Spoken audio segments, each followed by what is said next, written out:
Merci infiniment à vous, Monsieur le Président. Alors, sans plus tarder, nous allons engager le premier point à l'ordre du jour de cette conférence de presse. Il s'agit de la présentation du bilan de la saison d'élite. Et cette présentation sera faite par le secrétaire général de la Fédération camerounaise de basketball, Camille Joy Kitty, que vous connaissez. Suivant. Bonsoir à tous. Bonsoir. Nous avons préparé un petit document qui va défiler sous vos yeux et à travers lequel nous allons essayer de présenter les activités qui sont les nôtres depuis janvier.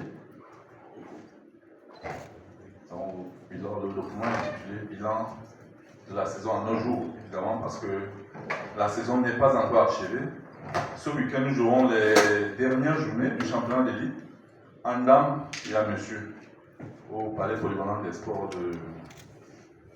de Yaoundé.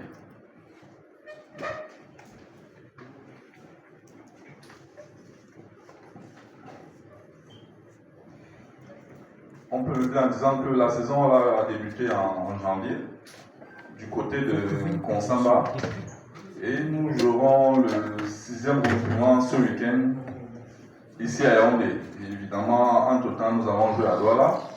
Nous avons joué plus d'une fois à Yaoundé, plus d'une fois à Douala également. Nous avons évolué sur un certain nombre de gymnases. Et voilà, donc voilà, rendu au dernier point de la saison qui aura lieu ce week-end, nous pouvons dire avec satisfaction que malgré la professionnalisation de notre basketball se fait sous de bonnes auspices.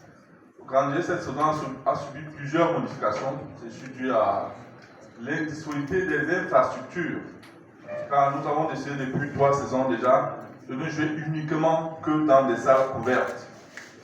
Le basket se joue donc évidemment en championnat d'élite dans les gymnases.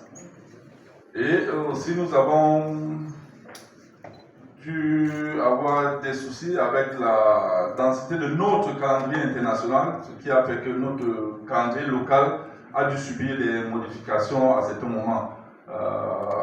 Par exemple, finir le championnat en début mai, ce n'était pas prévu. Le championnat, la fin était prévue pour fin mai, début juin. Mais parce que nous avons des échéances qui nous attendent d'ici quelques jours, nous avons essayé d'accélérer la cadence de nos journées. Donc nous profitons pour vous remercier également toutes les équipes et tous les acteurs pour leur indulgence. À certains moments, il y a eu quelques éclats de voix parce que le calendrier était modifié, mais nous avons pu, on va y arriver à la fin parce que le terme de la saison c'est demain. Donc voilà un peu les équipes engagées cette saison.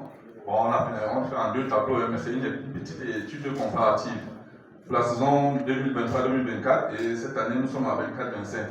Chez les dames, nous avons, comme vous pouvez le voir, 8 équipes dames, 8 équipes messieurs. Les dames, donc on a ASG, Fab de Yaoundé, Onyx, Overdose de Yaoundé, Daniel Batiston, United, Ladies, Université de Douala Mungo Zone. Et chez les messieurs, nous avons ACPBA, AF, BEAC, Falcons, FAB, Douala Fab, École de basket de Mungo Zone. Donc voilà les équipes qui évoluent cette saison en championnat d'élite comparativement à ce tableau de gauche où c'est les équipes de l'an dernier.